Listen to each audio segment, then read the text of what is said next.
Morning, Gareth. It's the morning after the night before, 12 hours later. How do you reflect on what's happened on and off the pitch and also on social media over the last 12 hours? Well, I'm not totally across everything, but my first thoughts this morning are immediately with the boys that have done so well for us, and the players have had an incredible togetherness and spirit, which I think has brought so many parts of our country together. So they should be, and I think they are, incredibly proud of what they've done. For some of them to be abused is unforgivable, really. I know a lot of that has come from abroad. The people that track those things have been able to explain that, but not all of it, and it's just not what we stand for. We I think have been a beacon of light in bringing people together, in people being able to relate to the national team, and the national team stands for everybody, and so that togetherness has to continue, and we've shown the power our country has when it does come together and has that energy and positivity together. We felt that from the fans, and I'm incredibly proud of the players. And as I said yesterday, the game we needed to win in 120 minutes. We were a little bit short in that period. Then it's my decision who takes the penalties. It's not a case of players not volunteering or more experienced players backing out. They didn't have the chance. That was my choice, nobody else's.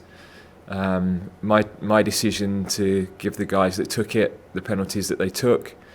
Still got huge belief in them. So those boys have done a brilliant job, and we heal together as a team now, and we're there for them. And I know that 99% of the public will be as well, because they will appreciate how well they've played. Bukayo in particular has been an absolute star in this tournament. Incredible maturity, the way he's played. Has brought a smile to so many people's faces. He's become such a hugely popular member of the group, and I know he's got everybody's support. Thank you, Jerry. Next we'll go to Dan Kilpatrick, The Standard. Morning, Gareth. Morning. Your boss, Mark Bullingham, said he'd like to give you a new contract. I wondered if you've had a chance to think about your future yet, and whether you might sign that. I don't think now's an appropriate time to think about anything. We've got, of course, to qualify for Qatar, but I need some time to go away, watch last night's game again, reflect on the whole tournament. I need a rest.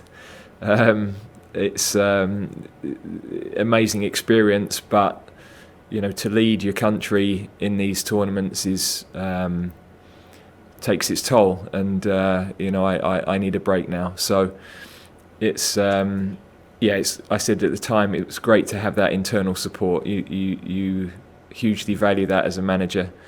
But also, there's a lot to think through. It's not about finance in any way or commitment. I don't want to commit to anything longer than I should, and I never want to outstay my welcome. So, so all of those things need consideration before even thinking about sitting down and talking. But as I sit here today, I would want to be taking the team to Qatar. I feel that we've made progress over the 4 years.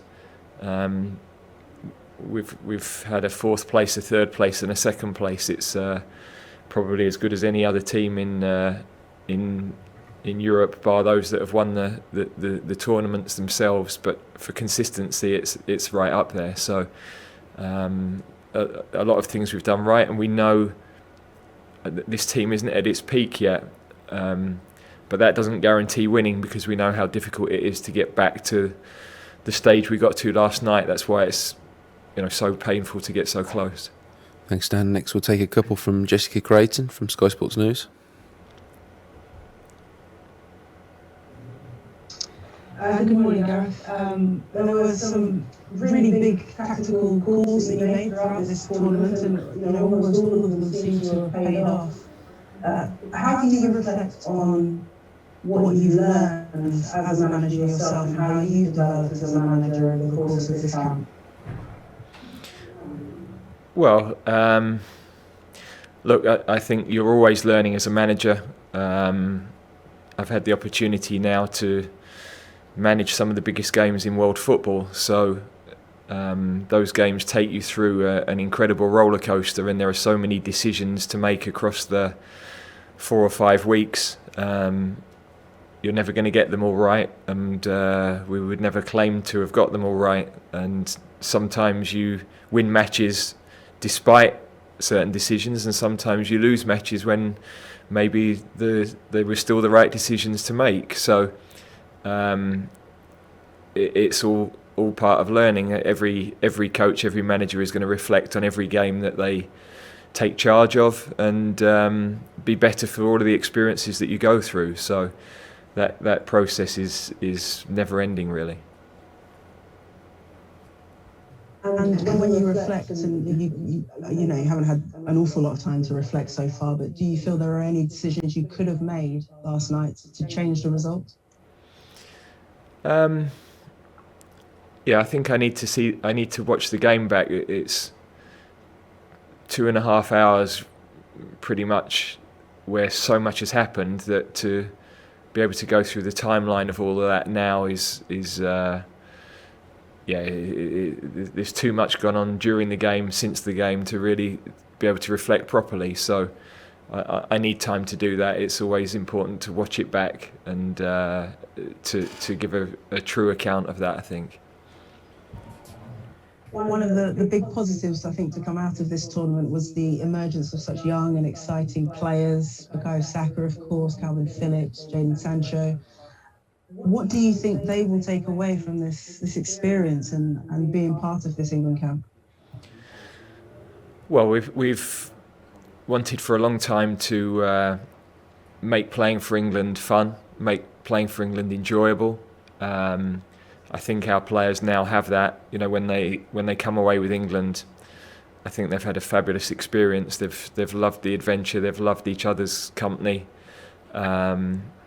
They've got an incredible spirit. It really is a club type spirit, and the younger ones especially. All of this team can go again. There's no doubt about that. But the young ones are still 2-4 years from peaking, and we've got 18, 19, 20-year-olds who've done an incredible job and had a great insight into tournament football and acquitted themselves so well throughout. So I know, as I reflect over the coming days, there are a huge number of positives from that, and those players will be far better for going through so many important wins, so many important landmarks that they set, historic performances. In the main, they performed under the huge pressure of being at home for the majority of the tournament, being one of the favourites. That was a far different situation to the team when we went to Russia, and they dealt with that so well in the opening game, in the game with Germany, in the semi-final. For a large part of the final, certainly the first half of the final, they dealt with that. And we probably had a 20-minute period where we didn't keep the ball as well as we needed to, just after half-time. But then even the rest of the game was fairly even, although we couldn't create the clear chances that we've been able to in the past. And part of that is because we were against a team that have gone 30 games unbeaten, and some incredibly experienced players, and a team that are probably just a little bit further ahead than us in their development and their progress. Thanks, Jess. Next we go to Kerry Brown, beIN Sports.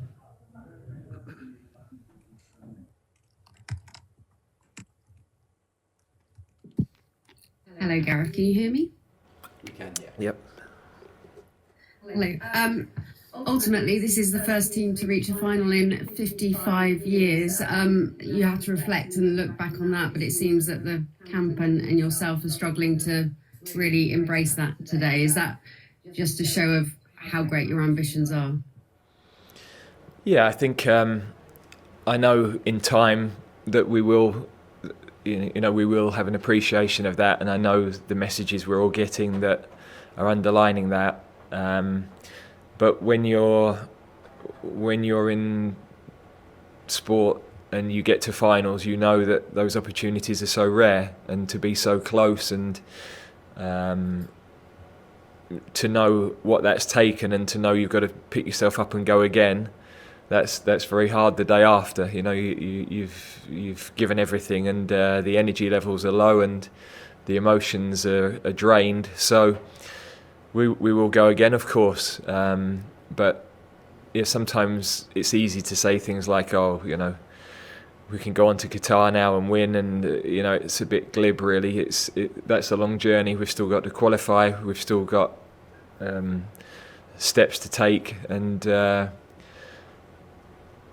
you've got all the complexities of release of players throughout the qualifying period and everything else that you have to start that cycle again. So this has been fantastic to have the time with the players that we get, to be able to work with the players every day, really embed the culture, embed our way of playing. Those periods are what you live for as an international manager, and of course when it comes to the end it's very difficult. I'll take the second question, as we're limited on time for everyone. As chair of the FWA, to thank yourself, Gareth, but also your communications team, Andy, who we see today, Louisa, Greg, Anna, Joe, Callum, the many others. You really have changed communications and how it works with broadcasters, with journalists. You've given us an enormous amount of time in a very pressured situation, and we truly appreciate that. And many journalists that couldn't have been at the games because of COVID as well will find that hard, but you have gone out of your way. We hope that has helped the journey somewhat, but we do have to thank you for that, and we hope that many relationships can go forward in the same way. No, that's very kind. I'm very fortunate to lead some incredible staff, and you've highlighted the guys in the communications department, but all of our staff are in all areas of special people, and that's why we've been able to create the culture we have. I'm fortunate I sit at the top, and as the leader you get all the praise, but the work in the background is phenomenal in all departments, and it's a privilege to work with everybody, and we don't have the team we have without that support. Thanks, Gary. If I could have one more, then it would be about your coaching staff. How important have they been in this journey? Yeah, it's critical. The roles are too big for the manager to do everything. The detail that we're able to go to.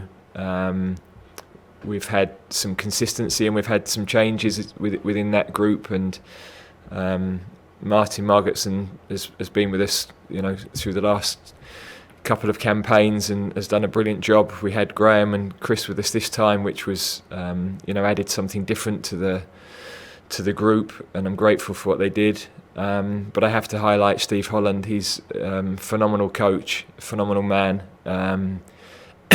It's the calls between us at 11:30 at night at times of the season when nobody's thinking about England.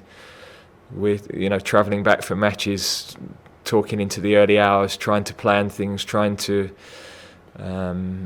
get things right. And without his support and the quality of his work, there's no way we could have got to the stages we have in the last couple of tournaments. So I'm fully indebted to what he's done. Thanks, Gary. Next to John Murray at BBC 5 Live. Hi, Gareth. I understand that you need to see the match back, but I'm sure it's been going around in your head over and over again. What is at the forefront of your mind about what you might have done differently last night?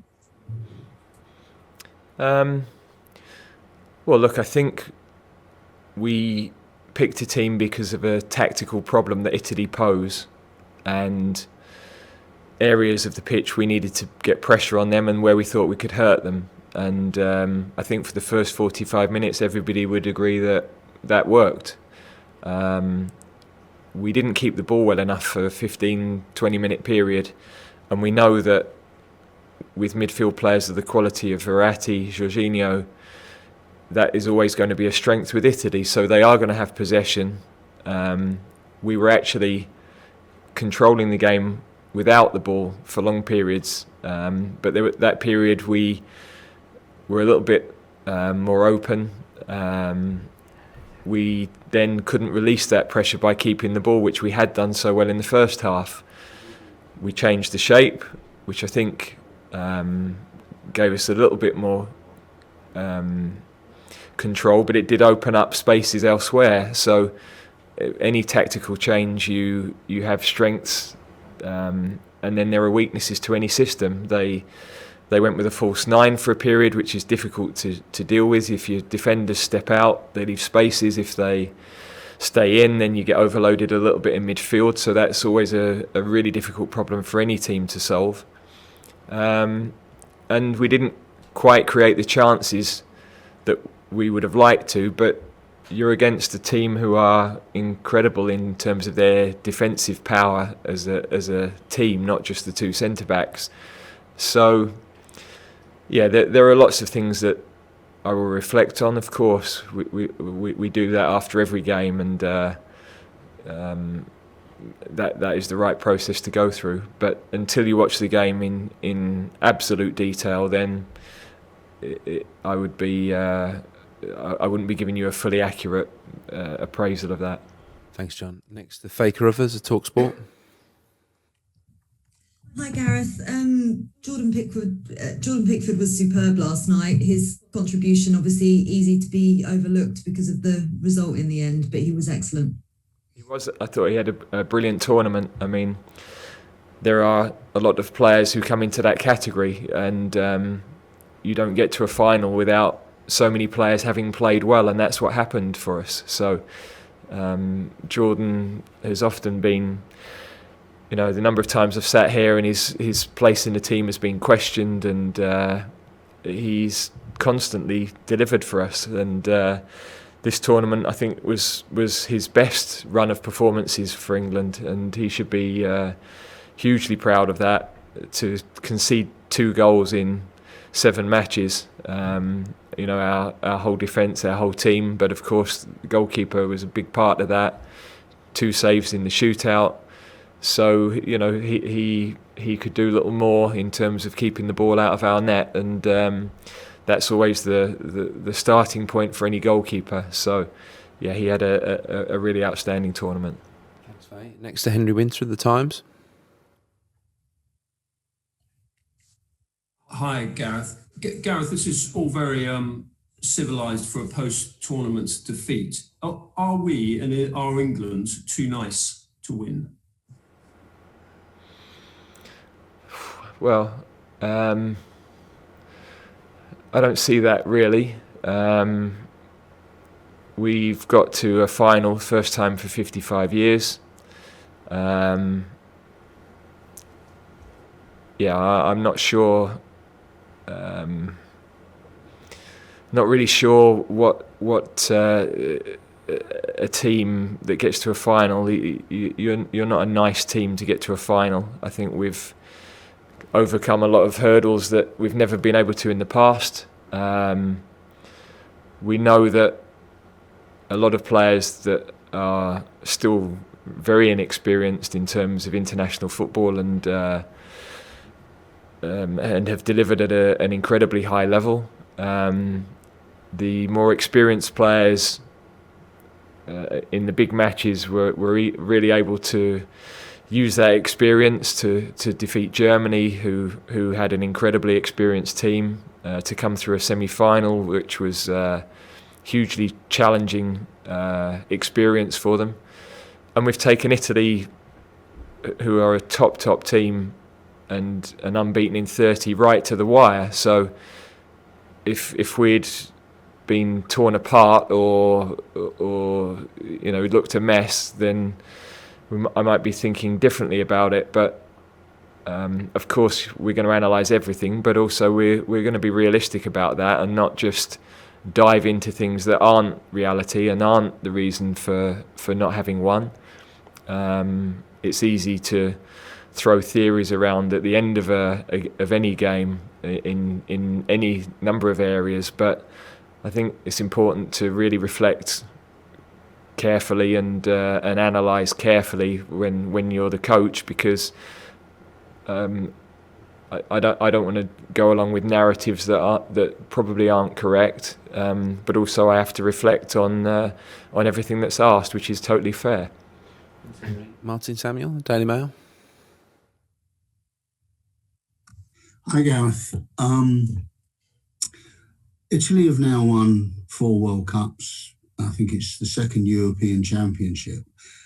I know we've tried to play down history and everything throughout the tournament, the significance of it. But is there something in what happened last night about the fact it's 55 years, it's so long for us, and the only way you really overcome that is by getting to as many finals, almost getting to these situations as many times as countries like Italy, countries like Germany, countries like Argentina do, because they have experience of winning, they have experience of losing. It adds massively to the football culture that those players inherit.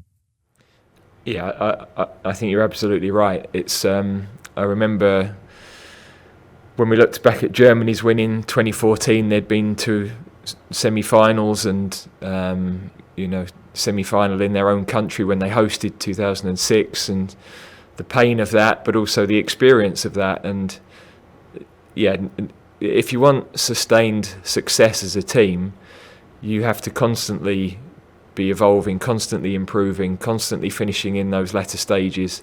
And most teams that win, France went through what we're feeling now, 2016. Germany did it, as I said. Spain went close a couple of times before they won. That is normally part of the process that you have to go through, and the fact that we've had the first signs of some consistency, semi-final, final, has to be a step in the right direction. It's not ultimately where we wanted to get to, and when you're so close, that's even more painful. Of course, it's just feels like stomach's been ripped out this morning. But I know when my logical brain comes back to life in a few days that is the process we have to go through, and we've got to keep continuing that. And England have to keep that track going. Whoever is here, whoever's at the FA, whoever's at St George's Park, that's what we have to build. That was the vision at the start, and we're showing the signs with the help of the clubs who are producing some fantastic young players. All of those things have to align, because any part of that football pyramid that isn't strong affects the national team. And at the moment, lots of things are starting to come together, and we have to continue that. John Cross, Mirror. Hi, Gareth. Good morning. I was just really going to ask you, generally at the end of a tournament, at the end of a tournament cycle, you see the end of an era for a team. But you're hardly really going to lose any players, are you, for 2022? You've maybe got a couple of over 30s. In a similar vein, I guess it feels like the beginning for this team, doesn't it? They've gained experience, and this could be the beginning of the journey for a lot of those young players. Well, I think Russia was the beginning. We had 7, I think, in the starting team last night from Russia. And that experience has been critical through the big matches in this tournament. So to add the young players in at the times we did, the inexperienced players in at the times we did, there's another group with more learning, more understanding of that high level. They will, because of what they've been through in these 2 tournaments, they'll want more. They'll know they can get close. They'll have belief. and that's what we have to build on. It doesn't guarantee anything because, of course, you have to start again, and you have to earn the right every time you take the field and every time you go into a tournament. But the cycle and the expectation of the group when they come together now will be no. This is how it works. This is how we train every day. This is what's needed. This is what we need to do to get to the level to win, and that should be a process that stands us in good stead. Thanks, John. Next to Simon Peach, Press Association. Morning, Gareth. I just wanted to follow on from that really. What happened with the group? Are they gone now? Are they still together? Did you have one last meeting together? And what support processes are in place? I know you said last night that it's about the collective rather than any individuals, but we've discussed the sickening abuse aimed at some of those players. What support processes are there for them? Yeah, we've got to make sure that we're there and aligned with their clubs, and making sure that we look after those boys, absolutely. And that's been top of my thinking all night, really. Sorry, I've forgotten the first part of the question, Simon. Sorry, it was just about what's happened in terms of the players going their separate ways. Have you met up again? Obviously, there was a long period in the dressing room last night. They then went to meet with their families across the road. So they had, I'm told they had a nice sort of evening together. I managed to see them all individually for a few moments before they left the dressing room, because I knew everybody would be sort of heading their own direction at the end of the game, and I just wanted to thank them all for what they've given, because they've been a joy to work with. They really have bought into everything we've tried to do, been totally unselfish in their outlook. They've all, given everything they possibly could. So I'm tremendously grateful for that, and I know the country is, because you can sense from the reactions of people. So, but yeah, they'll all head on their way now. They need a break, they need a rest, and I hope they all have a fantastic summer. Thanks, Simon. Next to Matt Dunn, The Express. Hi, Gareth. It's so much different from the Postmortem after the last Euros. And like you said earlier, 2 semi-finals and a final now makes us consistently one of the best teams in Europe. And I think we've done that by anticipating what the opposition are doing and adapting accordingly. I just wondered, by 2022, will we be in a position more to imprint our own identity onto games, and perhaps with the young talent that we've got, see more of that attacking flair that we've got on an individual level coming through in our sort of open play? And is that the aim? Or is that going to be too soon for that?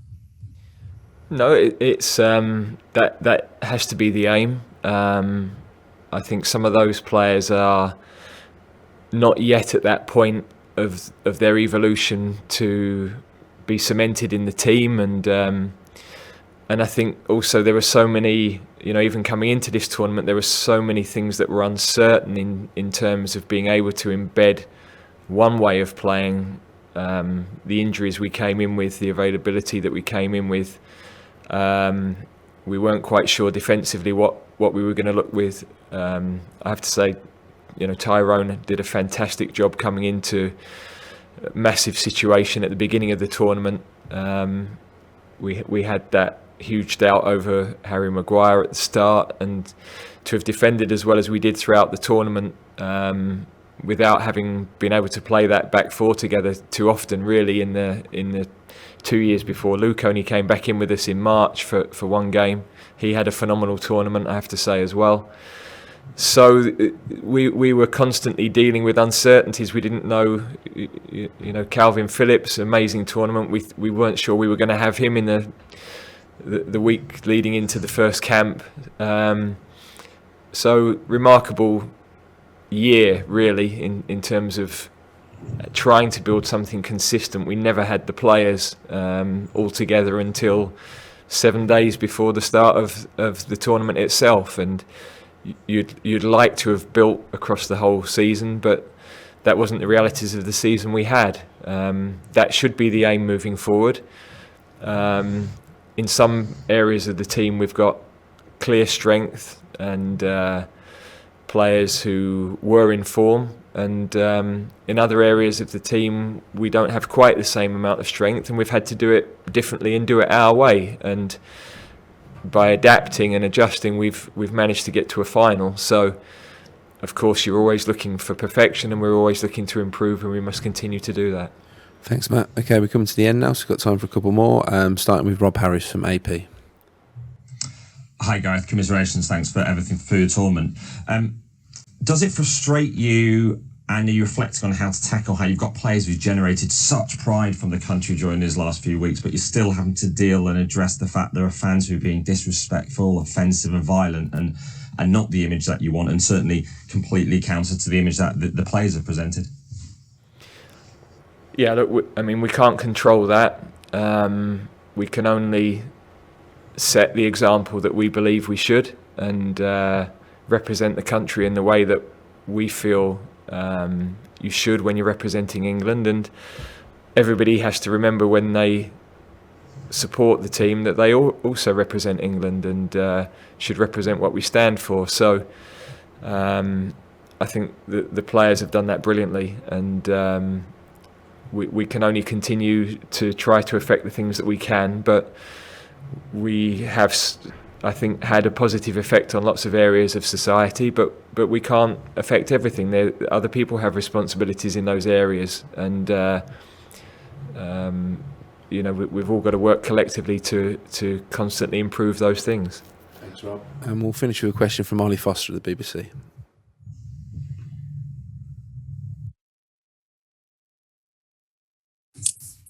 Hi there, Gareth. Hi, Gareth. Apologies. Just as those players are really hurting at the moment, especially the three that missed the penalties, you say you take the sort of collective responsibility and the responsibility as well. How much does it hurt you that you perhaps didn't get things right you talk about failing to solve those problems that Roberto Mancini set you? Yeah, look, as a manager, you have to accept whenever there's a defeat, there's going to be intense analysis of everything that happened in the game, and we've benefited from a lot of praise during the tournament. And if we didn't get that right last night, if I didn't get that right last night, then I have to accept that as well. So I think some of that analysis could be accurate, and I expect some of it won't be. But I need time to reflect on all of that.